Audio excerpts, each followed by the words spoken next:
Hello မင်္ဂလာပါလို့ဒီနေ့เนาะ Lstm လေးဒီ sequential model နဲ့ပတ်သက်တာလုပ်နေတာပေါ့နော် V1 မဲ့ရောက်ရှိသေးတယ်ပေါ့နော်တော်တော်လေးကြာနေအဲ့လိုဆိုတော့ဒီနေ့က Lstm ဒီ Lstm နဲ့ပတ်သက်တာကိုပြန်ပြီးတော့ကြည့်သွားကြမှာပေါ့နော်မနေ့ကကြတော့ဒီ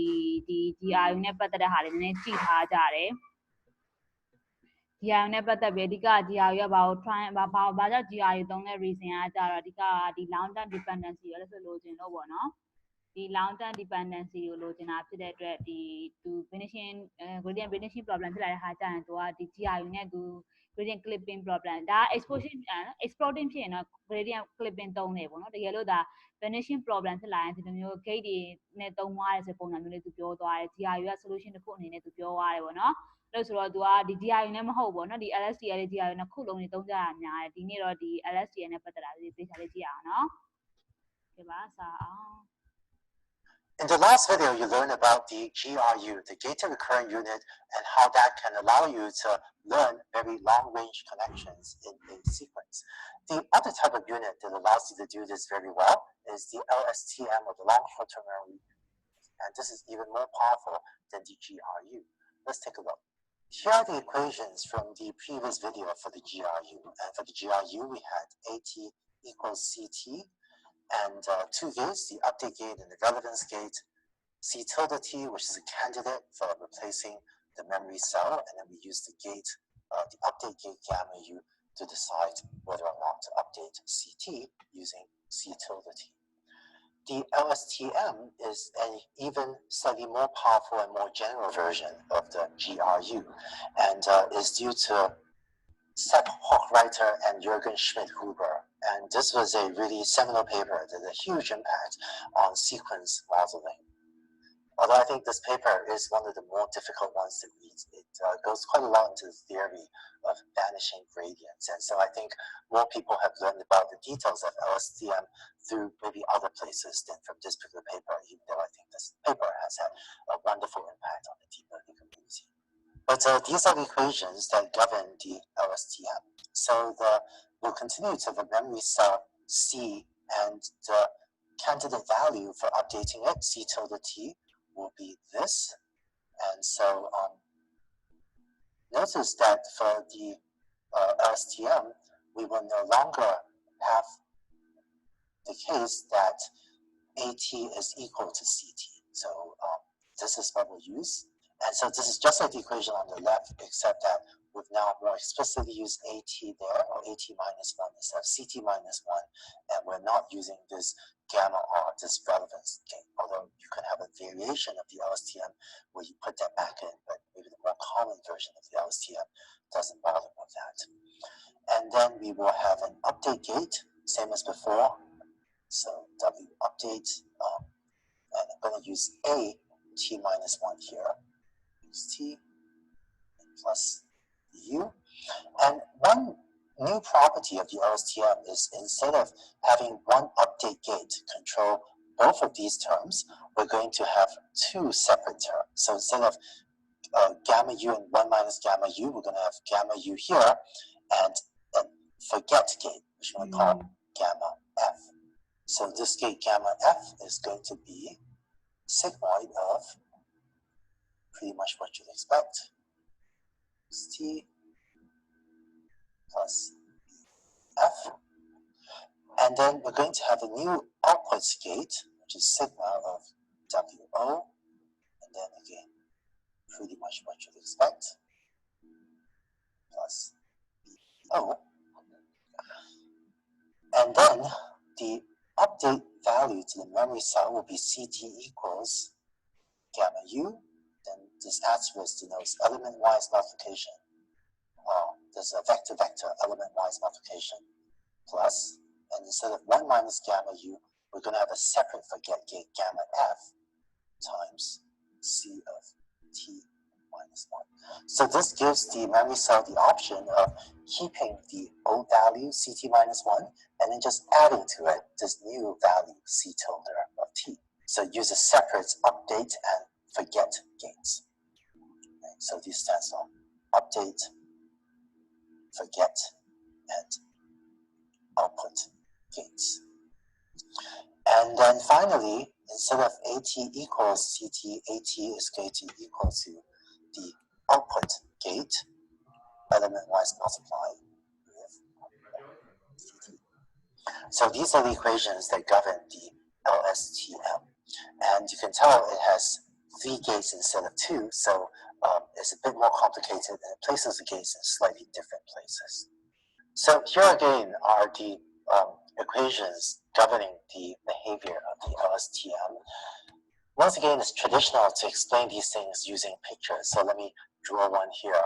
And if these pictures are too complicated, don't worry about it. I personally find the equations easier to understand than the picture, but just show the picture here for the intuitions it conveys. The particular picture here was very much inspired by a blog post due to Chris Olar titled Understanding LSTM Networks. The diagram drawn here is quite similar to one that he drew in his blog post. But the key things to take away from this picture are maybe that you use AT minus 1 and XT to compute all the gate values. So in this picture, you have AT minus 1 and XT coming together to compute the forget gate, to compute the update gate, and to compute the output gate. And they also go through a tanh to compute C tilde T. And then these values are combined in these complicated ways with element-wise multipliers and so on to get CT from the previous CT minus 1. Now, one element of this is interesting is if you hook up a bunch of these in parallel, so that's one of them, and you connect them, connect these temporally. So this is the input x1, then x2, x3. So you can take these units and just hook them up as follows. Where the output A at the previous time step is the input A at the next time step, and similarly for C. And I've simplified the diagrams a little bit at the bottom. And one cool thing about this you notice is that there's this line at the top that shows how, so long as you set the forget and the update gates appropriately, it is relatively easy for the LSTM to have some value C0 and have that be passed all the way to the right to have maybe C3 equals C0. And this is why the LSTM, as well as the GRU, is very good at memorizing certain values, even for a long time. So certain raw values stored in the memory cell, even for many, many time steps. So that's it for the LSTM. As you can imagine, there are also a few variations on this that people use. Perhaps the most common one is that instead of just having the gate values be dependent only on a t minus 1 xt, sometimes people also sneak in there. So that's it for the LST. The values. As you can imagine, there are also one as well. This is called a peephole connection. Not a great name maybe, but you see peephole connection. What that means is that the gate values may depend not just on AT minus 1 and on XT, but also on the previous memory cell value. And the peephole connection can go into all 3 of these gates computations. So that's one common variation you see of LSTMs. One technical detail is that these are, say, 100-dimensional vectors. If you have a 100-dimensional hidden memory cell unit, so is this. And the, say, 5th element of CT minus 1 affects only the 5th element of the corresponding gates. So that relationship is 1-to-1, where not every element of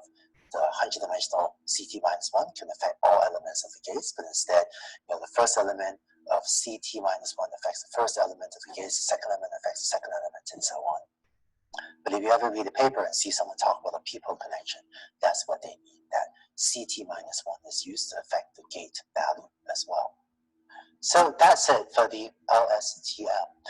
When should you use a GRU and when should you use an LSTM? There isn't widespread consensus in this. And even though I presented GRUs first, in the history of deep learning, LSTMs actually came much earlier. And then GRUs were a relatively recent invention that were maybe derived as partly a simplification of the more complicated LSTM model. Researchers have tried both of these models on many different problems, and on different problems, the different algorithms will win out. So there isn't a universally superior algorithm, which is why I want to show you both of them. But I feel like when I am using these, the advantage of the GRU is that it's a simpler model, and so it's actually easier to build a much bigger network. It only has 2 gates, so computationally it runs a bit faster, so it scales to building somewhat bigger models. But the LSTM is more powerful and more flexible, since it has 3 gates instead of 2. If you want to pick one to use, I think LSTM has been the historically more proven choice. So if you had to pick one, I think most people today would still use the LSTM as the default first thing to try. Although I think in the last few years, GRUs have been gaining a lot of momentum, and I feel like more and more teams are also using GRUs because they're a bit simpler, but often work just as well, and it might be easier to scale them to even bigger problems. So that's it for LSTMs. With either GRUs or LSTMs, you'll be able to build neural networks that can capture much longer range dependencies. In the last video, ဒီမှာလေးကတော့ဒီတော်များများပေါ့နော်မနေ့ကလည်းဆိုတွေကြည်ထားကြတယ်ဒီ gate တွေနဲ့ပတ်သက်တဲ့ဟာတွေပါတယ်ပေါ့နော်မနေ့ကဆိုရင်လည်းဆိုဒီ update gate အကြောင်းရယ်ဒီ r gate လေးအကြောင်းဒီပါခေါ်လဲသူ lambda ဒါသူ gamma လို့တော့ခေါ်သွားတယ်ပေါ့နော် gamma u ရယ် gamma r ရယ်ဆိုတဲ့အကြောင်းလေးဆိုမနေ့ကကြည့်ခဲ့တယ်ပေါ့နော်ဒီနေ့ကသူအစ်စ်ပါလာတယ်ဆိုတော့ဒီ forget gate လေးအစ်စ်ပါတယ်ပုံစံမျိုးလေးပေါ့နော်တစ်ချက်ဒီဟာလေးပြန်ကြည့်အောင်ဒီမှာဆိုရင်ပိုရှင်းသလားလို့ဒီမှာဆိုရင်သူက GR ဒီ gate နှစ်ခုကတော့ဒီဘယ်လိုပြောမလဲ GR မှာပါတဲ့ပုံစံမျိုးပေါ့နော်ခုနကသူဒီ lambda u ရယ် r ရယ် f ရယ် o ရယ်အကုန်လုံးတွေကဒီ LST မှာပါတဲ့ပုံစံမျိုးလေးပေါ့ခုနကလည်းဆိုဒီဟာကိုပြောလို့သူလည်းအဓိကဒီ LST ရယ်တို့ GR ရအဓိကဒီ dependency အတွက်ပေါ့နော်ဒီနည်းနည်းကြာနေအရင်အရှိက dependent ဒီ information တွေကိုပေါ့နော်တကယ်အကျိုးရှိမရှိပုံစံမျိုးဆုံးဖြတ်တဲ့နေရာမျိုးသုံးတာဖြစ်တဲ့အတွက်သူရဲ့ဒီဟာလေးရဲ့ row ကပါလဲပေါ့နော်ဒီ r ရဲ့ row ကပါအဲ့လိုပုံစံမျိုးလေးသူဒီမှာနည်းနည်းပြောသွားတယ်ပေါ့နော်ဒီမှာဆိုရင်ဒီခုနကဒီ f လေးလည်းပါတော့လားဒီမှာဆိုရင် f လေးကဒီ f လေးကဘာ row အနေနဲ့သူကဒီ equation ဘာ row အနေနဲ့အလုပ်လုပ်နေဆိုတဲ့ပုံစံမျိုးလေးပေါ့နော်ဒီမှာဆိုရင်ကြည့်မယ်ဆိုရင်သူကသူ့ရဲ့ information ရဆိုရင်သူကဒီ information ကကိုယ့်အတွက် useful ဖြစ်လာမဖြစ်ရင်တော့ဒီတိုင်း erase လုပ်လိုက်ပုံစံမျိုး forget လုပ်လိုက်ပုံစံမျိုးလေးပြောရတဲ့ပုံစံမျိုးပိုပေါက်တယ်ပေါ့နော်ဒီ output gate ကကြတော့ how much we build ဆိုဒီနှစ်ခုတော့လည်း state တော့နားမလဲဘူးပေါ့နော်သူအဓိကဘာကိုပြောချင်လဲဆိုတဲ့ဟာလေးတော့ဒါပေမဲ့တော်တော်များများဒီ LSC အကြမ်းမြင့် LSC ဒီ overview အနေနဲ့ LSC လမ်းဘယ်လိုနားလိုက်လဲဆိုတော့ဒီ LSD ခုနကလည်းပြောသူပဲဒီ GRU ရဲ့ LSD ရဲ့အဓိကကတော့ဒီ traditional မှာရှိရပေါ့နော်ဒီ ရိုး RNN မှာရှိတဲ့ဒီခုနက generalize ဆိုတဲ့ခါကျပြဿနာတက်တဲ့ဟာမျိုးလေးကိုပို့ပြီးတော့ဖြည့်ရှင်းမဲ့ architecture ပုံစံမျိုးလေးပဲလဲနည်းနည်းအကြမ်းမြင့်တော့မှတ်လိုက်တယ်ပေါ့နော်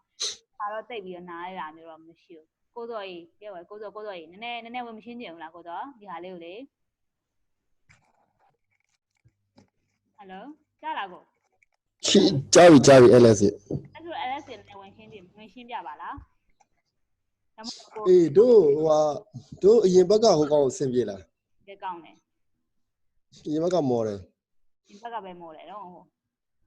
အရင်ဘက်မှာလဲဆို RNN အကြောင်းဒီအရင်ဘက်ကဒီဟာလေးတွေပဲလဲဒီမှာကြည့်တာလဲဆိုအရင်ဘက်ကဒီဟာလေးတွေအကြောင်းပဲအရင်ဘက်က GRU မော်တယ်ပြောတာGRU မော်တယ်အကြမ်းမြင့်လောက်ပဲမှတ်လိုက်တယ်သိတယ်မလားဘာဖြစ်လို့ GRU သုံးတာလောက်တယ်လဲဆိုမနေ့ကဆရာကြီးမရှိဘူးဆိုတော့ formula လဲဆို depth ပြီးတော့မသွားတော့ deep သွားတဲ့ဟာမျိုးတခုမှမလုပ်လိုက်ဘူးပေါ့နော်ဒါပေမဲ့အနည်းဆုံးတော့ဒီ gate လေးတွေသုံးတဲ့အကြောင်းလေးတွေဘာကြောင့်သုံးတဲ့ reasoning တွေဒီ gradient clipping နဲ့ပတ်သက်တာလေးနည်းနည်းတော့ observe လုပ်လိုက်တယ်အဲ့လောက်ပဲသွားတယ်ပေါ့နော်ကိုနှစ်ခုတော့ပြန်ရှင်းပြပါလို့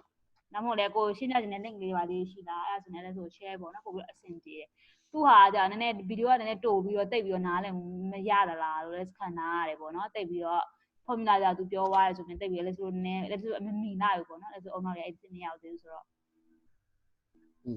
ဟွာလေအဓိကအကယ်၍ကျွန်တော်တို့ဒီကောင်ကိုအကယ်၍သူရှင်းပြတာနားမလည်ဘူးပေါ့လေဒီနားမလည်ဘူးသူပေးတာနည်းတယ်လို့ကျွန်တော်တို့ကတခြားကြည့်လို့တွေကြည့်တယ်ဘာလို့လဲဆိုတော့တခြားဒီကောင်ကဒီ LSTM အကြောင်းကနောက်ပိုင်းတော်တော်လေးကောင် sequence model မှာသူကအရေးကြီးဆုံးအဲသူကြောင့်တော်တော်များရှင်းပြတာတွေတော်တော်လေးများတယ်ဆိုလို့ကျွန်တော်ကပြည့်စုံလေးပေါ့လေကျွန်တော်တခြားတွေဖောက်ကြည့်လို့ရှင်တော့မြင်လိမ့်မယ်အဲ့တော့ဒီမှာကကျွန်တော်တို့သတိထားမှာကကျွန်တော်ဒီ GRU model နဲ့ကျွန်တော်တို့ဒီ LSTM model နဲ့ကိုသူကထပ်ပြီးတော့နှိုင်းယှဉ်ပြတယ်တနည်းပြောလို့ရှိရင်ကျွန်တော်တို့ sequence model အတွက်ကျွန်တော်က GRU အပြင်အသုံးများတဲ့သူက LSTM အကြောင်းကိုပြတာကျွန်တော်ကခုနကဘာလို့ GRU မေးရတာလဲဆိုလို့ရှိရင်ကဲ GRU နားလည်ထားလို့ရှိရင်ကျွန်တော် LSTM ကသိပြီးတော့မခတ်ဘူး LSTM မှာဘာပို့လာလဲဆိုလို့ရှိရင်အဓိက gate တွေနည်းနည်းလေးပို့လာတယ်ပေါ့နော်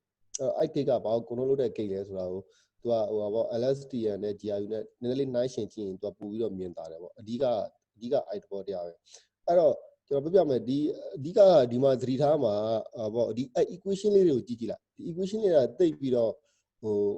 ဆရာလေးခွဲကြည့်လို့ရှိရင်မရှုပ်ဘူးเนาะတော့ဒီတိုင်းကြည့်တော့ရှုပ်တယ်ထင်ရလိမ့်မယ်ဒါပေမဲ့ဟိုခွဲကြည့်လို့ရှိရင်တော့ equation လေးကရှင်းရှင်းလေးတွေပဲရှင်းရှင်းလေးတွေပဲရှင်းလေးတွေပဲခဏလေးကျွန်တော်လင်းတစ်ခုပေးမယ်ဒီကောင်လေးကျွန်တော်ပို့သဘောကျတယ်ကျွန်တော်ဖေးကပြောက်သွား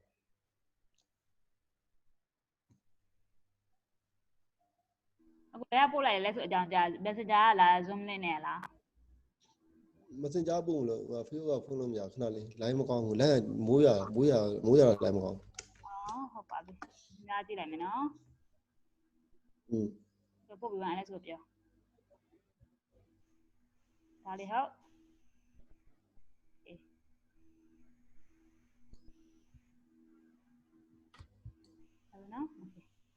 Hi everybody and welcome to another video in the deep. LS အကောင်လုံးဖွင့်မရမလားဘယ်လိုလုပ်ပေးသေးဘယ်လိုလုပ်ကြည့်နေကော28မိနစ်ဆိုတော့ဟိုနည်းနည်းလေးကြော်လိုက်သူတွေ့လိမ့်မယ်တော့အဲ့သူရှင်းတာနည်းနည်းလေးစိတ်ရှိတယ်သူ28မိနစ်စာကိုရှင်းတယ်အဲ့ဆိုလို့ကျွန်တော်သူကဟောင်းသူကကျွန်တော်ရိုးရိုး RNN ကိုရှင်းတယ်ပေါ့နော်ရိုးရိုး RNN ကနေကျွန်တော်ဒီ Lstm ဒီ query underline မှာအမခုနအဲ့ကောင်လေးကိုသူကအရင်ရှင်းပြတယ်တကယ်တော့ကျွန်တော်ရိုးရိုး RNN ပဲသို့တော့ Lstm နဲ့ဘာကွာသွားလဲဆိုလို့ရှိရင်သူကအဓိက gate ကလေး3ခုပို့ပါလာတယ်ဟုတ်တယ်နော်ဒီမှာတွေ့လားဟုတ်နော်အဲ့ gate ကျွန်တော် gate လို့သာခေါ်ရတာပေါ့သူကအဓိကတော့သူလဲဘောကျွန်တော် dance တွေကလွတ်ဆောင်ချက်ပဲဟုတ်ပြီနော် dance တွေလွတ်ဆောင်ချက်ပဲသူကတော့ကျွန်တော်ဒီ small activation function သုံးထားတယ်3ခုပေါ့လေဟုတ်ပြီနော်နည်းနည်းလေးကြော်လိုက်ရင်သူ့မှာထပ်တွေ့လိမ့်မယ်သူရဲ့ဒီအဲ့ဒီ Lstm မှာပါတဲ့အဓိကဟိုပေါ့လွတ်ဆောင်ချက်သူနည်းလေးအဲ့လောက်မများနဲ့5မိနစ်လောက်ကိုသွားဒီကောင်ကြည့်တွေ့လားဒါကျွန်တော် Lstm 10တခုမှာပါတဲ့လွတ်ဆောင်ချက်တွေဟိုနော်ကျွန်တော်ဒီကောင်လေးတွေဟိုအဆင့်လိုက်တည်ထားတင်တယ်ဘာတစ်ချက်ကသူပြောတယ်ကျွန်တော်ရိုးရိုးပုံမှန်ကျွန်တော် simple RNN အတိုင်းပဲပါတယ် use ပုံမှန် simple RNN ဆိုတာကကျွန်တော်ဒီ previous import နဲ့လက်ရှိ import နဲ့ကိုကျွန်တော်တို့ကဒီ tan sign sorry ကျွန်တော်ဒီဟိုဗာလေ tan function နဲ့ကိုကျွန်တော်ထည့်တာနော် logistic order ကိုကျွန်တော်ထည့်တဲ့လွတ်ဆောင်ချက်ကိုပြောတာ ရိုးရိုး RNN ဆိုတာလေဟုတ်ပြီနော်ဒါအဲ့ဒါပြီးလို့ရှိရင်သူ့မှာကဒီမှာဒီ set state လေးပါတယ် set state ကတော့ပုံမှန်ပဲကျွန်တော်တို့ဒီဟိုပြောတဲ့ဒီ C output ကိုပြောတာပြီးလို့ရှိရင်ဒီမှာအရေးကြီးတာ forget gate နဲ့ဒီ import gate နဲ့ output gate နဲ့အဲ့တော့ဒီအဲ့ဒီ forget gate ကကျွန်တော်တို့ဒီဘက်အဝင်ဆုံး gate ပြီးလို့ရှိရင် import gate ကလည်းကျွန်တော်တို့ခုနကဒီပုံမှန် RNN ကို control လုပ်မဲ့ gate output gate ကလည်းကျွန်တော်တို့ output ဆိုတာပေါ့ output ကျွန်တော်တို့ဒီဟိုပေါ့ output vector လို့ဆိုကြပါစို့ output vector ကို control လုပ်မဲ့ gate အဲ့3ခုလုံးကရန်ရေးကြည့်တယ်ဟုတ်ပြီနော်အဲ့3ခုကအဓိကကျွန်တော် Lstm မှာနည်းနည်းလေးပို့ပါလာတဲ့ကိစ္စအဲ့ gate တွေကဘယ်လိုလုပ်လဲဆိုကြည့်သူကရေးတာ gate တွေအားလုံးက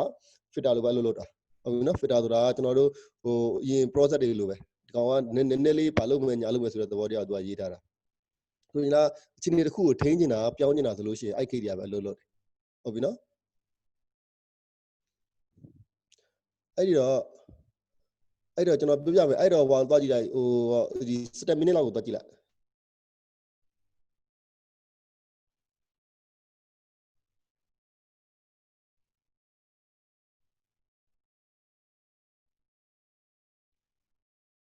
17မိနစ်လားကိုဘယ်နှစ်မိနစ်ကိုသွားခိုင်းတာလဲကို17ရောက်နေပြီဟုတ်ပြီ17မိနစ်17မိနစ်တော့လေ46 50ပဲရှိနေနေကြော်လာ17ကြော်လေးအမကြီးလားဘာလေးအမကြီး17ဟို6ကြည့်လားအမတွေ့လား तू ကအဲ့ကျွန်တော်တို့ဘယ်ဆိုဟိုလေးတွေ့လား gate လေဒီကောင်လေးအဲ့ gate ကလေးကခုနကျွန်တော်တို့ပြောတယ်ဒီကောင်ကဟိုပါပေါ့အဲ့ gate ကခုနကျွန်တော်တို့ပြောတဲ့အထက်မှာပထမဆုံး forget gate ဆိုတာကအရင်တော့ဒီ C ဆိုတာကကျွန်တော် CT-1 ဆိုတာကျွန်တော်အရင် memory ကိုဟုတ်ပြီနော်ပြီးခဲ့တဲ့ layer က memory ကိုကျွန်တော်တို့ကဘယ်ကောင်တွေကိုမေ့ကျင်တာလဲဘယ်ကောင်တွေကိုကျွန်တော်သိသိကျင်တာလဲဟုတ်ပြီနော်အဲ့ဒါကို control လုပ်မဲ့ gate သဘောပေါက်လားမသိဘူးအဲ့လွတ်ဆောင်ချက်က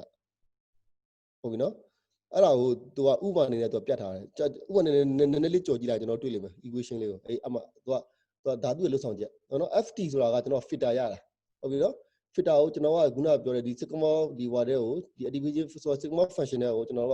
W နဲ့ W ကကျွန်တော်တို့ဒီဟိုပါပေါ့ကျွန်တော်ဒီမှာရှိရ weight ပေါ့နော် weight တန်ခြင်းနဲ့သူ့မှာက input တွေကအကုန်လုံးအမြဲတမ်းနှစ်ခုပဲနော်ကျွန်တော်တို့ဒီ previous state ကလက်ရှိ state က previous state က ht-1 နဲ့လက်ရှိအခြေအနေ ht နဲ့နော်ဟုတ်ပြီနော်အဲ့တော့ကျွန်တော် bias standard ဟိုပေါ့ထပ်ပေါင်းတာ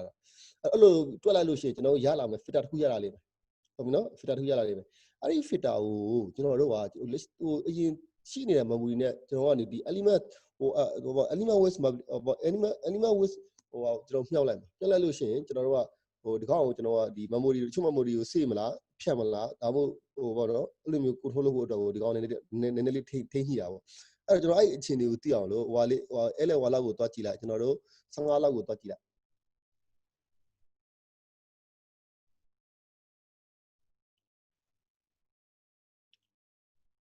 တွေ့လားအဲ့တော့ကျွန်တော်ကဥပမာအနေနဲ့ပေါ့နော် CT -1 တော့အရင်တော့ကျွန်တော်တို့ရှိခဲ့တဲ့ဒီကျွန်တော်ဆေးလို့ထားတဲ့ကောင်ကျွန်တော်124လို့ယူဆထားလိုက်ဟုတ်ပြီနော်124လို့ယူဆထားလိုက်အဲ့ဒါကိုကျွန်တော်ကခုနအပေါ်ကကျွန်တော်တို့ခုနကဒီပေါ့နော်ခုနကျွန်တော် function ကိုအသုံးပြုပြီးတော့တွက်လို့ရသွားတဲ့အခါမှာကျွန်တော်တို့ကဟွာရသွားတယ်ဆိုကြပါစို့101လို့ရသွားတယ်ဆိုကြပါစို့ဟုတ်ပြီနော်101ရသွားတယ်ဆိုကြပါစို့တဲ့သူကအဲ့လိုမျိုးယူဆတယ်အဲ့တော့ကျွန်တော်တို့ကအဲ့ဒီဟုတ်ပြီနော် CT-1 နဲ့ CT-1 ဆိုတာကျွန်တော်စိတ်ထားတဲ့အရင် memory နော် memory နဲ့ကျွန်တော်ရရှိလာတဲ့ filter ဟုတ်ပြီနော် filter 101ဆိုခုနကျွန်တော်ပြောခဲ့တဲ့ function ကိုအသုံးပြုတော့ရလာတာနော်အဲ့ဒီကိုမြှောက်လိုက်လို့ရှိရင်ကျွန်တော်ကဘယ်လောက်ပြန်ရမလဲ104ရလိမ့်မယ်အလယ်က2ကဘာဖြစ်လဲကျွန်တော်က forget ဖြစ်သွားပြီတွေ့လားအလယ်က2က forget ဖြစ်သွားပြီလေအဲ့တော့ဆိုလိုချင်တာကဒီကောင်ရဲ့လွတ်ဆောင်ချက်ကဘာလဲဆိုလို့ရှိရင်ကျွန်တော်တို့ဒီစိတ်ထားတဲ့ထဲမှာကောင်ရဲ့ကျွန်တော်ကဘာကိုလဲဒီ memory ရှုပ်ကိန်းနဲ့ကျွန်တော်ကဘယ်လိုခေါ်မလဲ forget လုပ်မှာလားဆိုတာ control လုပ်တဲ့ gate ဒီသဘောပေါက်လားမသိဘူးဒီဘက်အဆုံးသွားလုတ်တဲ့ကောင်လေးကလေသဘောပေါက်လားမသိဘူးဒီတစ်ခုပဲအရင်ကြီးကျန်တဲ့ဟာတွေမကြည့်နော်ပေါက်တော့ကျွန်တော် gate တွေဒီရမှာဒီကရဲ့ဒီ forget ရဲ့ function ကခုန filter အနေနဲ့မြင်လိုက်တာပို့ပြီးတော့မျက်စိလည်းမြင်သွားတယ်တီးလား filter အနေနဲ့ဆိုရင်ကွာဘယ်ဟာလေးတော့ကိုမလို့ filter လုပ်လိုက်တဲ့ပုံစံအဲ့ filter ရအောင်တွက်တာနော်ဒီ gate ကအဲ့ gate ရဲ့ output ကအဲ့ filter ရအောင်တွက်တာဒီ filter တွက်တဲ့ခါကျရင်ကိုဒီ sigma function ပဲသုံးလာမလားသူခုနပြောပုံစံမျိုးပါလေဒီမှာတော့မှန် sigma function ပဲသုံးတယ်ဒီမှာတော့0နဲ့1ကြားပဲ output ထုတ်ပေးတယ်ဒီမှာတော့သူကဒီဗာလေ element wise ကို multiplication လုပ်တယ်ပေါ့နော်ပြီးရင်ဒီရတဲ့ output element wise multiplication လုပ်ခါမှာ तू က memory vector တွေကဘယ်ကောင်ဟိုပေါ့ဒီကျွန်တော်ဟိုပေါ့ဒီ forget လုပ်ရမလဲဆိုတာ तू ကဆုံးဖြတ်သွားပါလေအပေါ်ကလေ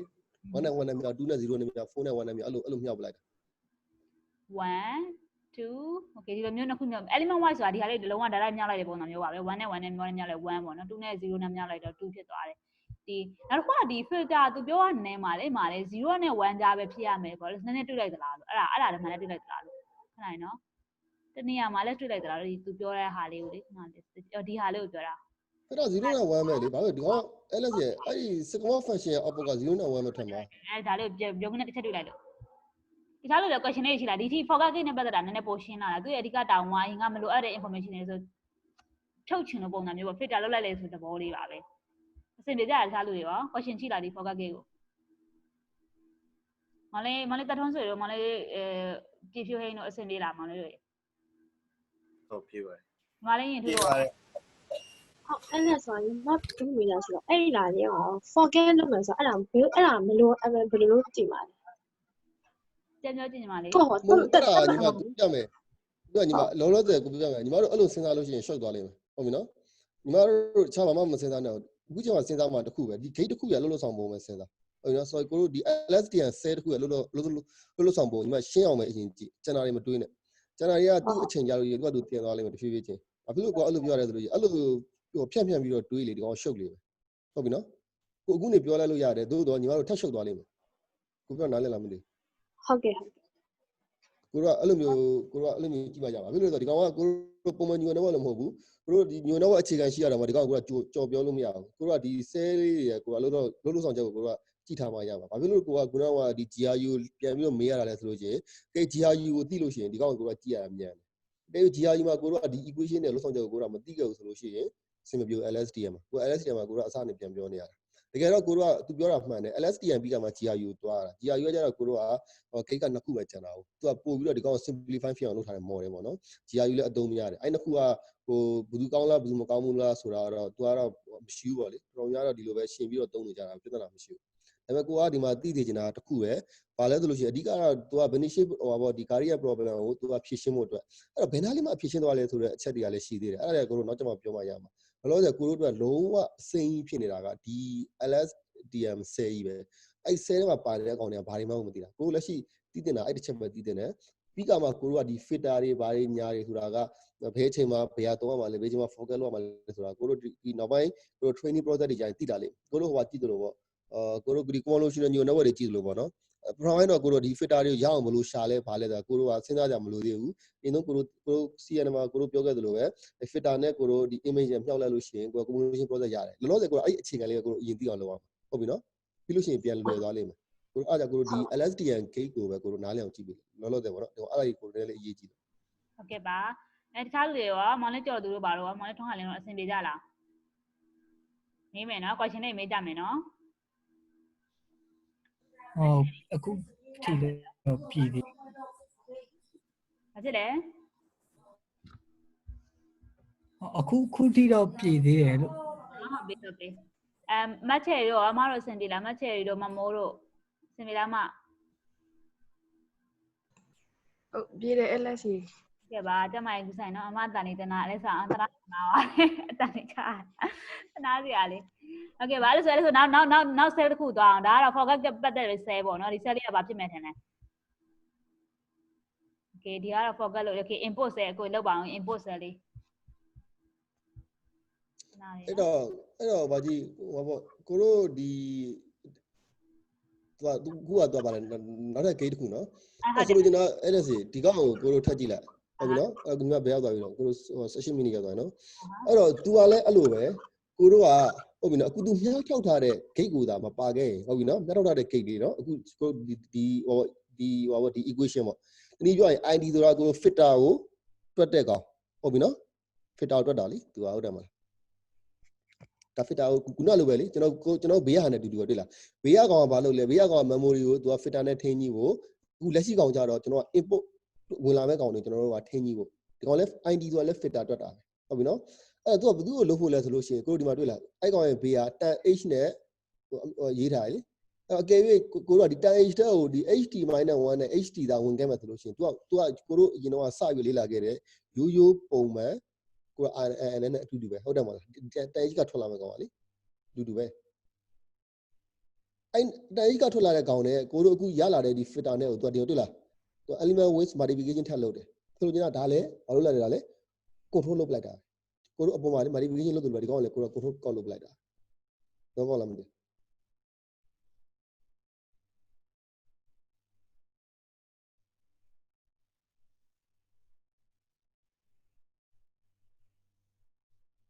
အဲ့ညီမအခုအဲ့ဒုတိယမြောက် equation ကိုကြည့်လိုက်တွေ့လားသူက CO prime လေးတင်ထားတယ် C prime ဆိုတာကိုကဒီ cell ရဲ့ state ကိုပြောတာဟုတ်နော် cell state ဆိုတာဒီကောင်လုံးဝကို cell state ဟိုဟာကြီးမဟုတ်ဘူး तू ကသူ့ရဲ့ဟို cell state နောက်ဆုံးရလာမဲ့ cell state မဟုတ်သေးဘူးတို့တော့ဒီအဲ့ cell လေးတွေထွက်လာမဲ့ state မလို့ तू prime လေးတင်ထားတာတွေ့လားဟုတ်ပြီနော်အဲ့ cell state ကနေထွက်လာမဲ့ကောင်ကကိုတို့ပုံမှန် activation file ရဲ့ကိုတို့ tan h ကိုသုံးထားတယ်အဲ့ဒါကိုပဲကိုတို့က w နဲ့ခုနကကိုတို့ပြောတဲ့ပြီးခဲ့တဲ့ဒီ state ဒီ h- t1 နဲ့ကိုတို့လက်ရှိ ht နဲ့ညှောက်လိုက်တယ်ပြီးလို့ရှိရင် bias bound နဲ့ tan h တဲ့ကိုထည့်တယ်နော်ဒါထုံးတဲ့တိုင်းကိုတို့တွက်လိုက်တဲ့ကောင်ပဲအဲ့တော့ခုနကကိုတို့ပြောခဲ့တဲ့ရလာခဲ့တဲ့ id ဆိုတဲ့ filter နဲ့ဟုတ်ပြီနော်အဲ့ c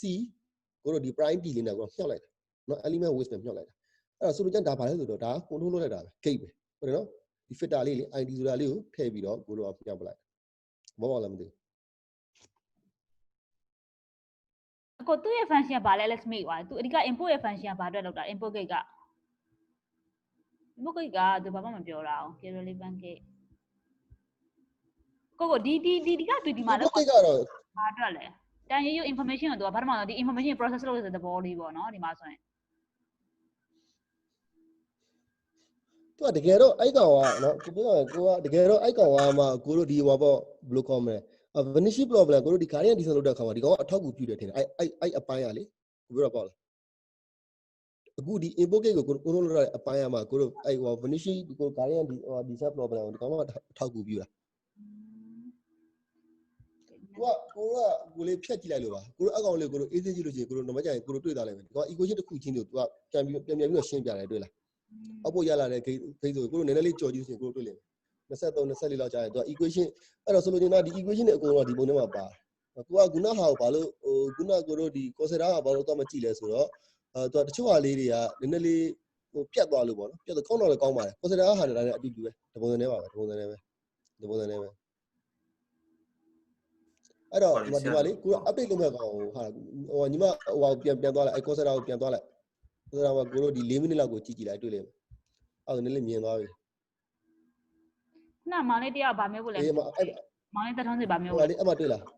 အမတွေ့ညီမဟိုတွေ့လားအမ forget gate တို့တွေ့လား update gate တို့လေကိုတို့တွေ့လိမ့်မယ်တွေ့လားမလေး output gate တို့ဒါလည်းကိုတို့မဲ့ gate တွေလေအဲသူ့ရဲ့ဒါ function တွေပဲ ဒီ update ဒီကောင် update လုပ်တာကိုကိုတို့လုပ်တယ် update က ဒီကောင်ကဟိုဟာကိုကိုတို့လုပ်တယ်တပိုင်းကြီးပေါ့လေသူတို့ကျွန်တော်ကကိုတို့ကလောလောဆယ်ကိုတို့သိထားမှာအဲ့လောက်ဆိုကိုတို့အဆင်ပြေတယ်ကိုတို့ Lstm မှာပါလို့ဆောင်ချက်တွေပေါ့နော်အဲ့လောက်ဆိုကိုတို့အဆင်ပြေတယ်ခုနမောင်လေးတယောက်မေးဝေးအတန်ကြားလိုက်သလားလို့မောင်လေးပြပြဟိန်းလားဟုတ်ကျွန်တော်ဟုတ်ဆိုဟိုပါဆရာဆိုခုနကဒီ update key ရဲ့ function ဆိုတာသူကဒီခုနကျွန်တော်ရတဲ့ဟို set state ကိုအပေါ်ကအရင် memory မှာပေါင်းမပေါင်းကိုသူကဟိုလုပ်ပေးရ filter လုပ်ပေးရသဘောမျိုးလားဒီကောင်အရင်ကမပေါင်းသေးဘူးကျွန်တော်မပေါင်းရင်ပေါ့လေမပေါင်းရင်ကျွန်တော်တို့ကဘယ်အပိုင်းကိုပဲဘလောက်ပဲကျွန်တော်တို့က update လုပ်မယ်ဆိုတာကိုဒီကောင်က control လုပ်ပေးတာဘောဘောလားမသိဘူးဟုတ်ကဲ့ကျွန်တော်ကဘယ်အပိုင်းဘလောက်ပေါ့နော်အဲ့ပုံမှာတော့ live ပဲထိန်းကြည့်တာဒီကောင်လေးကလေဟုတ်သဘောတရားအဲ့လိုမျိုးအောက်ပို့ကိတ်ကဲအောက်ပို့ဒီတန်းလေးကိုအဲ့ဒါသတိမထားမိလားခဏလေးနော်အော်ဒီမှာဒီကဟာလေး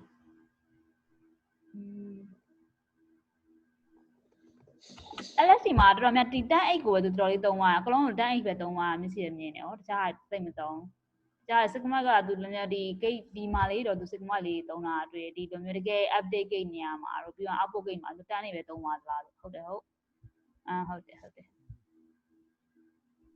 ဒီနောက်ဆုံး output gate ကဘာပြန်ထွက်ပေးလဲဆက်ကြည့်အောင်နော် output gate ကလည်းဆိုH ကကိုတို့က output ထုတ်ပေးမှာနော်ကိုတို့ပထမတန် H နဲ့မရောနဲ့ဟုတ်ပြီနော်ဒီတန် H က output ထုတ်ပေးမှာပထမတန် H ကကျတော့ကိုတို့ခုနပြောတဲ့ဒီ memory cell တဲ့ကိုစိတ်မဲ့ကောင်ကိုပြောတာပေါ်ပေါက်ပြီးဒါ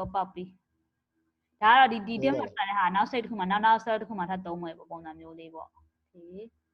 ီဒါတဲ့ဟာကိုခုန filter နှစ်ခုပဲတက်လိုက်ထပ်ပြန်တွက်တယ်ဆိုတဲ့သဘောလေးပေါ့နော်ဒီ H ရဲ့ဒီ import ပဲသုံးတယ်သုံးပြီးတော့မှ bias တစ်ခုထပ်တွက်ပြီးတော့မှ sigma ကိုသုံးပြီးတော့ရှာတယ်ပေါ့နော်ဒီမှာနောက်တစ်ခုလည်းစမေးချင်တာကလေသူဒီမှာလည်း sigma သုံးတာဒီမှာလည်း sigma သုံးတာဒီမှာလည်း sigma ဒီ value တွေပဲသုံးတယ်အကုန်လုံးကတူတူပဲမဟုတ်နေဘူးလားဒါမှမဟုတ်လေလုံးဝ random လေးသူတွက်နေမို့လို့လားသူကတရားတောင်းခိုးလားခောက်ပြန်တွက်နေရတာဒါမှပြန်မဲ့တစ်ခါသုံးလိုက်လို့မရဘူးလား use လုပ်လို့မရဘူးလားမရဘူးမတူသူတို့တွေကလုံးဆောင်ချက်တစ်ခုချင်းစီသူက control လေးတွေသူကဒီကိုတို့ဒီဟိုပေါ့ပုံမှန်ကြည့်လို့ရှိရင်ကိုတို့ဒီ control gate ကလေးတွေကိုတို့ဒီဟိုပေါ့ on off switch ကလေးထားတယ်လို့ပဲခုချင်းစီကိုထိန်းကြည့်ဖို့အတွက်သူတို့ကဒီ value နဲ့ဒီ value နဲ့တူဒီ sigma ရထွက်လာတဲ့ value နဲ့ဒီ sigma ထွက်လာတဲ့ value တစ်ခုနဲ့တူညီမှတူမှာပေါ့ဟုတ်တယ်ဟုတ်မတူညီမှတူမှာကိုတို့ဟိုကလေအဓိက function တွေကမတူဘူးလေတစ်ခုနဲ့တစ်ခုနဲ့ဆိုတော့အဲ့ဒါဘာရောက်ကြောင်ပါလဲဆိုတော့အဲ့ကဒီ weight ကိုလည်းစမေ့သွားပုံစံဒီ input နဲ့ output တွေကအတူတူပဲဖြစ်တော့လေပြုံးနေဆိုပြုံးနေကြည့်လိုက်တာဒါလုံးဝ 3 copy ပွားလိုက်မရအောင်ဒါဆိုရင်စီမြင်လားဟာမဟုတ်ဒါပဲစဉ်းစားမိတာပါဖြစ်နိုင်မှာလို့ဆိုတော့ဒီမှာ weight လည်းပါတယ်လေ weight ကလည်းတစ်ခုမဟုတ်တစ်ခုသူကပြောင်းပေးမှာပဲလေလို့ဆိုတော့ဒီမှာရတဲ့ weight နဲ့ဒီတစ်ခုမတူလောက်ဆိုတော့ formula တူမှာမဟုတ်ပေါ့နော်ကြပါဒါတော့ GRU ခုနကလည်းဆိုဒီ Lstm ပြောပြသူ GRU လေးကိုပြန်ပြောတယ်ဆိုတဲ့သဘောပေါ့နော် okay question နဲ့ချိန်ကြတာဒီဟာလေးကိုလေငါမေးကြရှိတယ်လို့ဆိုဒီခုနကဟာလေးကိုပို့ပြီးနည်းနည်းပို့ရှင်းလာတာဒီဟာလေးလေဘယ်လိုမြင်ကြလဲရင်ထူးတို့ပြီးရင်ကိုတို့ကိုထဲကနေပြီးတော့ဟိုဟာကိုတို့ဗာလဲ sequence model လုံးမဲ့လူတွေရှိရင်ပြီးရင်လူပြန်စုပြီးရင်ကိုတို့ sequence model ကိုတက်ပြန်လုံးမှရမယ်ဒီဟာလေးနည်းနည်းသေချာလေးပြန်လို့မနေ့ကလည်းပြောနေကိစ္စနည်းနည်းသေချာကြောပြန်ပြန်လုပ်ရမယ် sequence model ပြန်လို့ကိုတို့ကို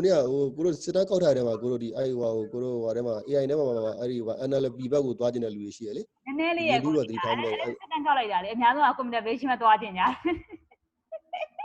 ြမို့ sequence model လည်းဆွဲရအောင်ကောင်းပါတယ် computer vision နဲ့ဆိုင် sequence model လည်းလုံးတင်တယ်ကြည့်မယ်လူပြန်စုလိုက် sequence model လေးကအဓိကအဲ့ဒီအစလေးပဲအဲ့ဒီကိုတို့ဒီအစပဲကွာအဲ့ဒီအစမှာကိုတို့ vanishing problem မှာလုပ်တဲ့ဒီ gate တွေအများကြီးရှိတယ်ပါတကယ်တော့ဒီကောင်တွေရှိတာမဟုတ်ဘူးကိုတို့မှအဲ့ဟို RNN စပြီးတော့အခုဖြစ်လာတဲ့ GRU တို့ Lstm အကောင်လေးတွေအကြောင်းလောက်လေးသိရင်ရပါပြီပြီးလို့ရှိရင်ဒီကောင်တွေကဥပမာဆိုတော့ဒီကောင် sequence 100လောက်ဒီကောင်တွေကဟိုရေးရတာတွက်ရတာဆင်ပြီးရဆိုလို့ရှိရင်ပြီးသွားပြီဘာမှမခက်တော့ကျန်တာတွေကလေချိန်ပြီးတော့ကျွန်တော်ကိုတို့ထွေးရအောင်ပြန်ပြီးတော့မားတဲ့နေရာလေးကိုပြန်ပြရဲဆိုတဲ့ဘောပါပဲဒီမှာဆိုရင်ဟုတ်ပါပြီဒီမှာတန်းလေးကြံခဲ့တယ်ဆိုတဲ့အကြောင်းလေးသူပြောပြရတယ်အဲ့နှစ်ခုကိုသူကပြတာဟိုမှာကိုတို့ဒီ GRU မှာကတွေ့လားကိုတို့ game နှစ်ခုပဲရှိရနော်ကိုတို့ဒီ update နဲ့ update လုပ်မှလား reset လုပ်မှလားဆိုတာ update လုပ် reset ဆိုတာကို memory format ကိုပြောတာပေါ့နော်အဲ့နှစ်ခုကလုံးမှလားပေါ့နော်အဲ့လိုမျိုးထားလိုက်တာဒီမှာဒီနှစ်ခုပဲရှိတယ်ဆိုတဲ့ဘောပေါ့နော်ဒီမှာဒီ update relevant format ပါပြီဟုတ်ပါဒီဟာလေးကိုလေလုံးဝတီချာလေးနဲ့ကြောင်နေကျွတ်တွေပုံနဲ့လေတနေရာမှာမြင်မှုတယ်မတ်မိတော့ဗမာလဲဆိုတော့မမတ်မိတော့ကဲပါအဲ့လိုဆိုတော့နောက်တစ်ခုတော့ကြည့်အောင် question လေးမရှိလဲဆိုနောက်တစ်ခုတော့ကြည့်အောင်နော်ဒီဟာလေးတော့ဒီ Lstm GRU ကဒါသူ့ရဲ့အနည်းဆုံးတော့ title လေးတွေမှတ်ထားပါတော့ဂိတ်လေးတွေရှိရဆိုတဲ့အကြောင်းလေးပေါ့ဘာဒီဟာတွေကဘာအတွက်အဓိကလဲဆိုတော့ခုနကကိုဆိုပြောသလိုပဲဒီvanishing problem solve ဖို့အတွက်အဓိကဂိတ်လေးတွေသုံးလို့ဆိုတဲ့အကြောင်းလေးပေါ့နော်အဲ့လောက်တော့နည်းနည်းလေး message တင်ပါတယ်လို့နော်ပြောပြီးလဲဆိုတော့ဒီနောက်တစ်ခုတော့ကြည့်အောင် Bi-Directional RNN ပြောချင်တာခုနကအားလုံးကbi ဆိုတော့ single လားဟုတ်ပါ bi ဆိုတော့ omni-channel ဟုတ်ပါsingle တော့ကြည့်အောင်ဒါလေးကြည့်အောင်နော်10 minutes By now, you've seen most of the key building blocks of RNNs, but there are just two more ideas that let you build much more powerful models. One is bidirectional RNNs, which lets you at a point in time to take information from both earlier and later in the sequence. So we'll talk about that in this video. And the second is deep RNNs, which you see in the next video. So let's start with bidirectional RNNs. So to motivate bidirectional RNNs, let's look at this network, which you've seen a few times before in the context of named entity recognition. And one of the problems of this network is that to figure out whether the third word Teddy is a part of a person's name, it's not enough to just look at the first part of the sentence. So to tell if Y3 should be 0 or 1, you need more information than just the first 3 words, because the first 3 words doesn't tell you if they're talking about teddy bears or talking about the former US President Teddy Roosevelt. So this is a unidirectional or forward directional only RNN. And this comment I just made is true, whether these cells are standard RNN blocks, or whether they're GRU units, or whether they're Lstm blocks. Right? But all of these blocks are in a forward-only direction. So what a bidirectional RNN does, or a BRNN, is fix this issue. So a bidirectional RNN works as follows. I'm going to use a simplified 4-input, maybe a 4-word sentence. So we have 4 inputs, x1 through x4. So this network's hidden layer will have a forward recurrent component. So I'm going to call this A1, A2, A3, and A4. And I'm going to draw a right arrow over that to denote that it's the forward recurrent component. And so they'll be connected as follows. And so each of these 4 recurrent units inputs the current x, and then feeds in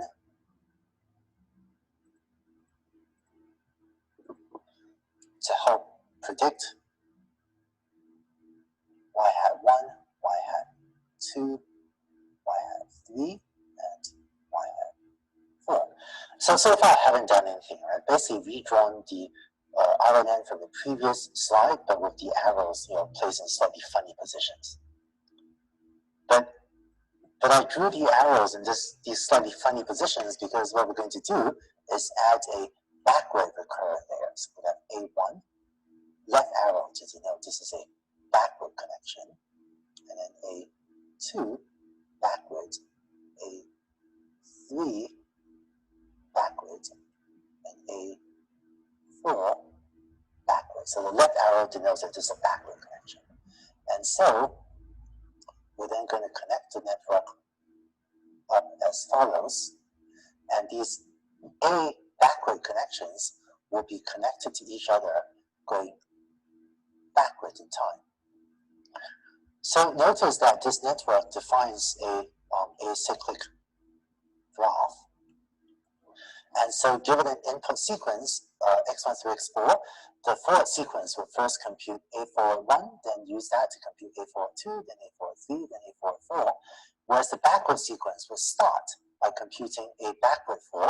and then go back and compute A backward 3. And notice you're computing network activations. This is not back prop, this is forward prop. But the forward prop goes as part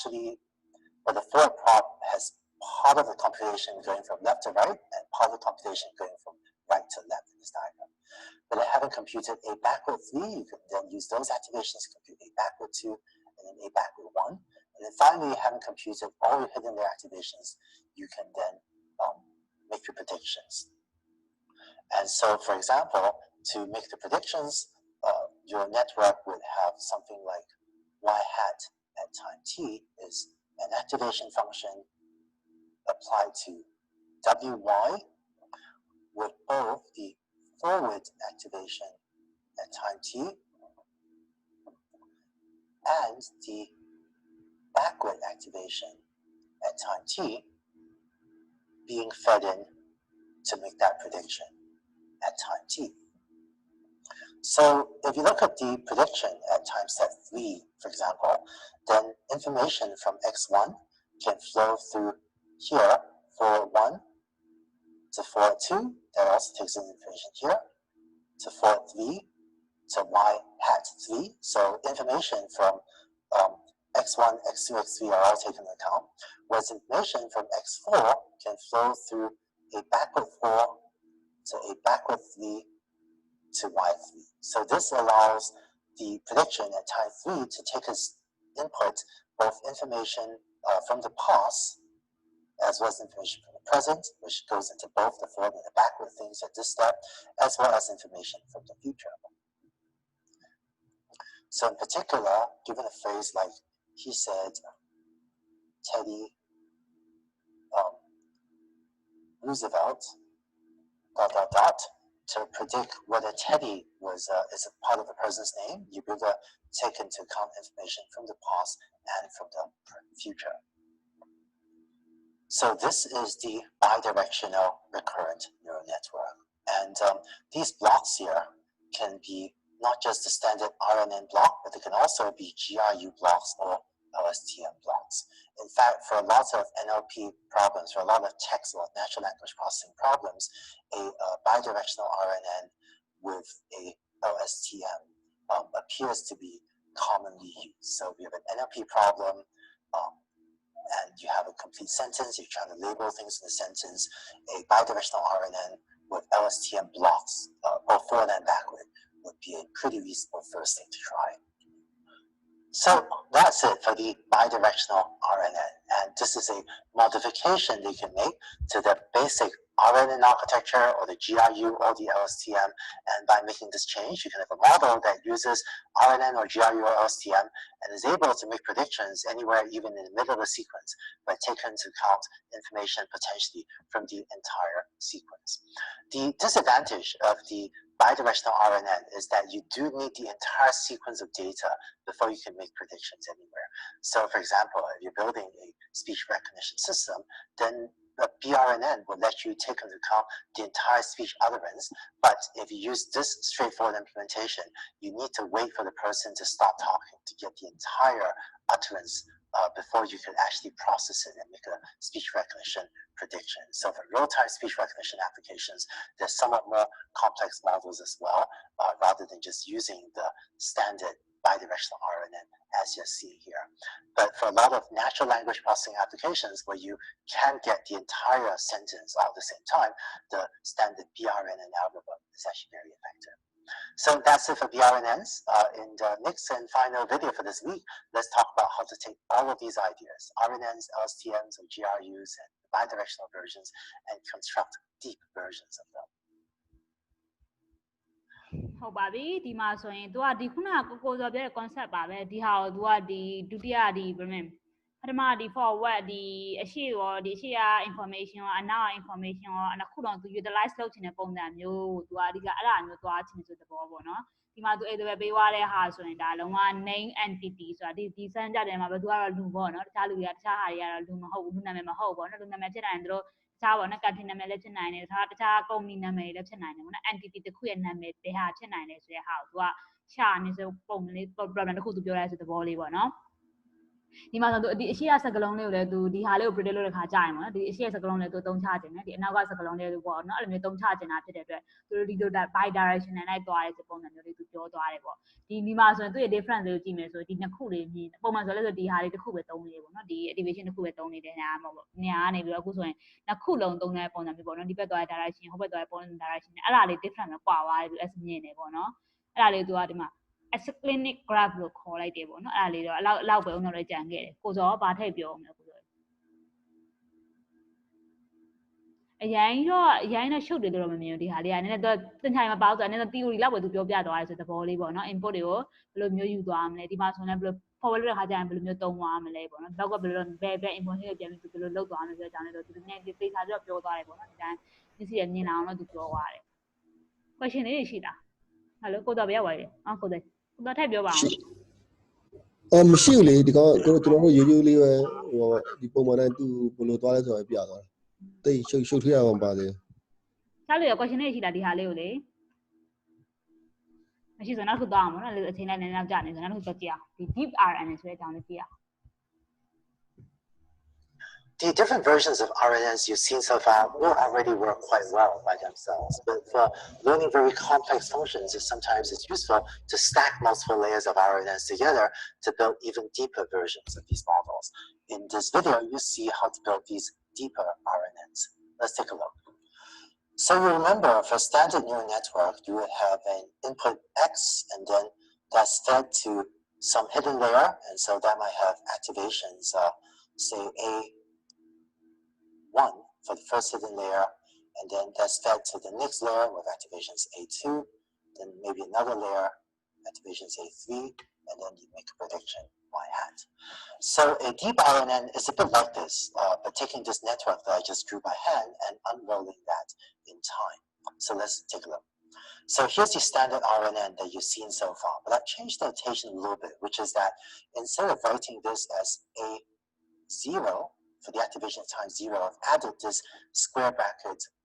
1 to denote that this is for layer 1. So the notation we're going to use is A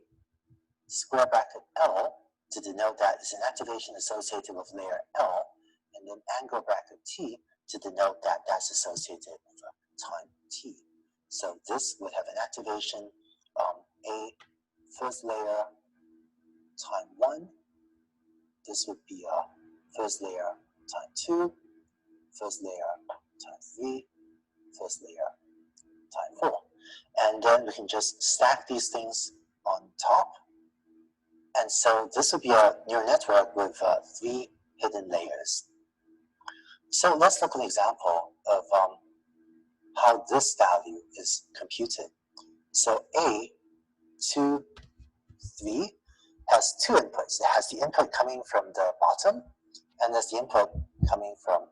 the left. So we compute it as an activation function G applied to a weight matrix. This is going to be WA because computing an A quantity, an activation quantity, and for the second layer, and so I'm going to give this A2 is that thing, comma A1 3 is that thing, plus BA associated with the second layer, and that's how you get that activation value. And so the same parameters WA2 and BA2 are used for every one of these computations at this layer. Whereas in contrast, the first layer would have its own parameters WA1 and BA1. So whereas for standard neural nets like the one on the left, we've seen neural networks that are very, very deep, maybe over 100 layers. For RNNs, having 3 layers is already quite a lot because of the temporal dimension. These networks can already get quite big, even if you have just a small handful of layers. And you don't usually see this stacked up to be, like 100 layers. One thing you do see sometimes is that you have recurrent layers that are stacked on top of each other, but then you might take the output here, let's get rid of this, and then just have a bunch of deep layers that are not connected horizontally. Let's have a deep network here that then finally predicts Y1, and you can have the same deep network here that predicts Y2. So this is a type of network architecture that we're seeing a little bit more. Three recurrent units that connected in time, followed by a network, after that. This will be same for Y3 and Y4, of course. There's a deep network that does not have the horizontal connection. So that's one type of architecture we seem to be seeing more of. And quite often, these blocks don't just have to be standard RNN, the simple RNN model. They can also be GRU blocks or Lstm blocks. And finally, you can also build deep versions of the bidirectional RNN. Because deep RNNs are quite computationally expensive to train, there's often a large temporal extent already, though you just don't see as many deep recurrent layers. This has three deep recurrent layers that are connected in time. You don't see as many deep recurrent layers as you would see number of layers in a deep conventional neural network. So that's it for deep RNNs. With what you've seen this week, ranging from the basic RNN, the basic recurrent unit, to the GRU, to Lstm, to the bidirectional RNN, to the deep versions of this that you just saw, you now have a very rich toolbox for constructing very powerful models for learning sequence models. I hope you enjoyed this week's videos. Best of luck with the programming exercises, and I look forward to seeing you next week. The different contrasts, the first already get quite. ဒီမှာဆိုရင်ပေါ့နော်လက်သတိထားမိတာသူ stack လုပ်လိုက်တဲ့ဟာလေးပဲမျက်စိနဲ့မြင်သွားတယ်သူလုံးဝ layer ကိုလုံးဝသူက deep ဆိုတဲ့အတိုင်းပေါ့နော်ဒီမှာဆိုတစ်ခုဒီမှာဆို hidden layer နှစ်ခုအနေနဲ့သူကပြောသွားပုံစံမျိုးလေးတိုင်းမြင်သွားပုံမှန်ဟာလေးနဲ့နည်းနည်းလေးပေါ့နော်နည်းနည်းလေးနဲ့နည်းနည်းအဲ့လိုဆိုမြင်နေတဲ့ဟာလေးနဲ့တိတ်မတူဘူးပေါ့နော်ဟိုကတစ်မျိုးလေးပုံစံမျိုးလေးဒီဟာကိုပဲတက်ပေါ့နော်ဒီဟာကိုပဲတက်ဒီ formula အတိုင်းတက်သွားမယ်ဆိုပုံမှန်လေးသူပြောသွားတဲ့ပုံစံမျိုးပါပဲခုနက bi-directional ခက်ဆက်ဆင်သလားလို့လည်းစိတ်ထင်ကိုစောဘယ်လိုမြင်ဒီဟာလေးကခုနက bi-directional နဲ့ဆင်တဲ့ပုံစံမျိုးလေးနဲ့ပေါက်ပါတယ်ပုံစံကြည့်ရတာမဆိုင်ဘူးအဲ့လေ bi-directional မဆိုင်ဘူးသူကဘာလို့ဆိုလို့ကျွန်တော်လဲဆိုတော့ကျွန်တော်တို့ဒါဒီ sequence model ကိုဒါကျွန်တော်တို့က deep ဘောနော် deep ကျွန်တော် deep ANN ဖြစ်အောင်ကျွန်တော်တို့ကချိတ်ဆက်မယ်ဆိုလို့ရှိရင်ဒီပုံစံတိုင်းသွားမှာဘာလို့လဲဆိုတော့ sequence model ဖြစ်တဲ့အတွက်သူ့မှာ input ကတစ်ခုတည်းမဟုတ်ဘူးလေသူ time series လေ sequence လိုက်သွားမှာပထမလို့ဟာကိုတွေ့လာမသိဘူးကျွန်တော် A လေ super script ကိုကျွန်တော်တို့ကဟိုနဲ့1ပြီးရင် A11 A12 A13 A14 ဆိုလို့ကျွန်တော်က input တွေက sequence လိုက်ရှိနေတာအဲ့တော့ DI အားလုံးကဒါ layer တစ်ခုပဲရှိသေးတယ်ဟုတ်တယ်နော်အဲ့ကျွန်တော်ထပ်ချိန်မယ်ဆိုလို့ရှိရင်အပေါ်မှာတွေ့လာ A2 ဆိုတာကဒုတိယမြောက် layer A3 ဆိုတော့တတိယမြောက် layer ဆိုလို့ကျွန်တော်ကကျွန်တော်တို့ကဒီပထမ input မှာကတည်းကသူ့မှာ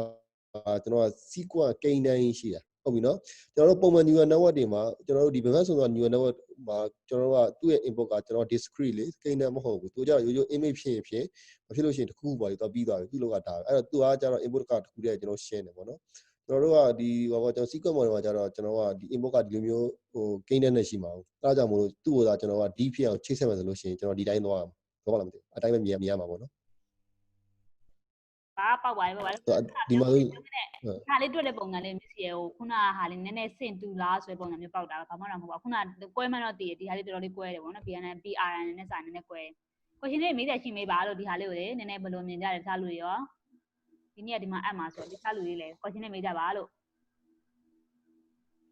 လက်ချက်ကြီးအမအဆင်ပြေလားနည်းနည်းပို့ပြီးတော့ပို့ကောင်းလိုက်ပို့ကိုကောင်းရှုပ်သွားလားမင်းရပြန်ကြည့်သေးလား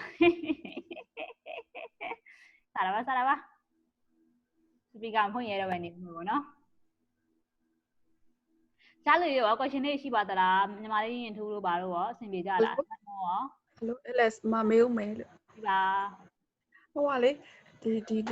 Y1 ကနေ Y4 ဆိုတော့ဒီဟွာပေါ့စကလုံး၄လုံးပေါ့အဲ့လိုသဘောမျိုးလား H1 H2 H3 H4 ဟုတ်တယ်တော်လို့အောက်ဖို့၄ခုဆိုတဲ့ပုံစံမျိုးလောလောဆယ်ပေါ့နော်သူဥပမာနဲ့ပြင်အောင်ပြထားတာဟုတ်ကိုဆိုအရင်ကအဲ့လိုမျိုးဆိုလို့ရှိရင်လေဟို H1 ဆို Y1 ဆိုA ကတစ်ဆင့်နဲ့ပေါ့အခုကျ D ဆိုတော့လေအဲ့စကလုံးတစ်လုံးနဲ့အတွက်ကိုအဲ့လို D လုပ်ပေးရအဲ့လိုမျိုးဟိုလောက်ခံမှန်းပေးရမှာလား predict လုပ်ပေးရမှာမဟုတ်ဘူးခင်ဗျကျွန်တော်ပြောရလို့ရှိရင် तू ကဒီကတော့ तू ကဘယ်လိုပြောမလဲဆိုတော့ကျွန်တော်တို့ဒီ layer တွေကိုချိတ်လိုက်တဲ့သဘောပဲ तू ကပြထားသေးတာ layer တွေကိုချိတ်လိုက်တာလေအဲကျွန်တော်တို့ဒီပထမဆုံး layer ကျွန်တော်တို့အရင်တော့အခုလက်ရှိဒီကျွန်တော်တို့သင်ခဲ့တာအလောတစ်ခုစာပဲသင်ခဲ့သေးတာဟုတ်ဒီကျွန်တော်အောက်ဆုံးဟာကိုကြည့်လို့ရတယ်အောက်ဆုံးမှာကျွန်တော် A1 0ကျွန်တော်ဒီဘယ်ကနေညာကိုကြည့်ကြည့်လိုက်အဲ့ဒါကျွန်တော်တောက်လျှောက်သင်လာခဲ့တဲ့ဟာပေါ့နော် ဟုတ် ဒါတွေအားလုံးကကျွန်တော်တို့ကအလွှာတစ်ခုထဲမှာပဲကျွန်တော်ဒီ LST ကနေပေါ့နော်ဆိုလိုကျွန်တော်အလွှာတစ်ခုလို့လည်းပြောလို့ရတယ်ကျွန်တော်ရိုး sequence တစ်ခုလို့လည်းပြောလို့ရတယ်တကယ်လို့ကျွန်တော်တို့တွေကဟိုပေါ့ကျွန်တော် deep neural network လိုမျိုးကျွန်တော်တို့ဒီအလွှာတွေအများကြီးထက်ချိန်မယ်ချိန်မယ်ပေါ့နော်ဘာလို့အလွှာတွေအများကြီးချိန်ရလဲဆိုတာကကျွန်တော်တို့ဒီပုံမှန်တိုင်းပဲ तू ကကျွန်တော်ဒီ computation နဲ့ပို့ပြီးတော့ကောင်းအောင်လို့လေကျွန်တော်လူရအလွှာချိန်တယ်တက်အလွှာချိန်တယ်အဲ့လိုချိန်တယ်ပေါ့နော်ချိန်တဲ့ကမှကျွန်တော်နောက်ဆုံးဒီ output အလွှာရဲ့ output ကြားကမှသာလေခုနကကျွန်တော်ပြောတဲ့ဒီ classification ရတဲ့ရလဒ်တွေအဲ့ကြမှာထွက်မှာလေဆိုလို့ကျွန်တော်တို့ဒီ sequence model ပဲ तू က deep လုပ်လိုက်တဲ့သဘောလေးပဲဒီဥစ္စာလေဟုတ်ကဲ့ကိုယ်နားလည်သွားပြီဟုတ်ကဲ့ LS ပို့ရှုပ်သွားပြီအခုတော့ LS ပြန်မင်းမယ်ခုနဟာဒီမှာက let's say ဒီ x မှာဆိုရင်ဒီမှာ predict value တစ်ခုရှိမှာပဲလေဟုတ်တယ်ဟုတ်အဲ့လို့ဆိုရင်ဒီ value လေးကိုတွက်မယ်ဆိုရင်ဒီကလာတဲ့ value နဲ့ဒီကဟာတဲ့ value ဒီအောက်ပို့လာပြီဒီမျိုးတက်သွားတာမဟုတ်ဘူးလားခုနအမကပြောတဲ့ question ကမှန်တယ်မဟုတ်ဘူးလား LS နားလေတလောက်တော့အမှန်တယ်လေဒီကနေပြီးတော့ကျွန်တော်တို့အပေါ်တက်ရမှာလေပေါ်တက်သွားမယ်ကွာတက်သွားပြီဆိုရင်နောက်ဆုံးအဲ့လိုတက်တွေမှာဒီစကားလုံးလေးတစ်လုံးပဲသူ predict လုပ်မှာလေဟုတ်တယ်ဟုတ်မှန်တယ်လေမှန်တယ်ကွာ input တွေကတော့တခြားပေါ့နော်တခြားဒီ layer input လည်းပါမယ်ဒီစကားလုံးလေးပဲတွက်ပါပဲပေါ့နော်ဒီ layer input လည်းပါမယ်ဒီ layer input လည်းပါမယ်ဒီဟာဒီသူ့ input တွေလည်းပါမယ်ပေါ့နော်ပြီးတော့မှသူအဲ့လိုမျိုးဒီစကားလုံး predict လုပ်လိုက်တဲ့ပုံစံမျိုးလေးပဲပေါ့ဒီစကားလုံးတစ်လုံး predict လုပ်ဖို့ပဲဒီတစ်လွာလုံးသွားတဲ့ပုံစံအမအဲ့လိုမျိုးခုနကပြောတယ်အဲ့လိုမျိုးလေးမဟုတ်ဘူးမှန်တယ်အတိုင်းသွားလို့ရှိရင်မှန်တယ်မမိုးမေးအဲ့လိုမျိုးမဟုတ်လားဒါမှမဟုတ် LS ပဲနားလည်မှုလွဲသွားတာဟုတ်တယ်အမမေးတာခုနကလေထားပါတော့ H1 he ဆို he လေးတစ်လုံးကိုခုနကတော့ A1 အလွှာတစ်ခုတည်းပေါ့အခုကျတော့အဲ့ဒီဟာလေးတစ်ခုလေးကိုဟို predict လုပ်ဖို့အတွက်ကိုအလွှာတွေအများကြီးဟိုပေါ့ deep လုပ်လိုက်တယ်လို့အဲ့လိုမျိုးဖြစ်သွားပါတော့ကိုဆိုပြောတဲ့သဘောဆိုဟုတ်မှန်တယ်အဲ့လိုပါဟုတ်ကဲ့ပါတခြားလူတွေရော question တွေမေးကြမယ်တိမမမိုးပဲချက်ဖို့ကောင်းမတည့်ယူတော့ပါတော့ငြိမ်နေကြတယ်နေကောင်းလားနေကောင်းလားမေးရမရှိဘူးသူတို့ကိုရင်မေးခိုင်းပါဆိုဟုတ်ပါပဲဟုတ်ပါအဲ့လိုဆိုတော့ဒီနေ့အားလုံးအဲ့လိုဆိုဒီမှာပဲခဏအံ့အောင်လေနော်မိတ်ဆက်ရှိရလားမသိတယောက်အတန်ထွက်လာတယ်သူလည်းမသိဘူးအဲ့ဒါအတန်စောက်နေအောင်နော်ဘယ်တော့မှထွက်လာဘူးဆိုတော့ဟုတ်ကဲ့ပါနည်းနည်းပေါ့နော်နည်းနည်းအခုတော့နည်းနည်းလေးပိုရှင်းသွားမယ်ထင်တယ်အဓိကခုနလည်းပြောသလိုပဲဒီ gate လေးပေါ့နော်ကိုစော်လည်းပြောတဲ့အတိုင်းပဲ gate လေးတွေရဲ့သဘောတရားကိုနည်းနည်းနားလေသိကျင်တယ်ပေါ့နော်ဒီနေ့ RD ခုနကဒီ cell state ရဲ့အဓိပ္ပာယ်လေးတွေကို filter အနေနဲ့မြင်တဲ့ကိစ္စလေးတွေပြီးသွားရင်နောက်တစ်ခုက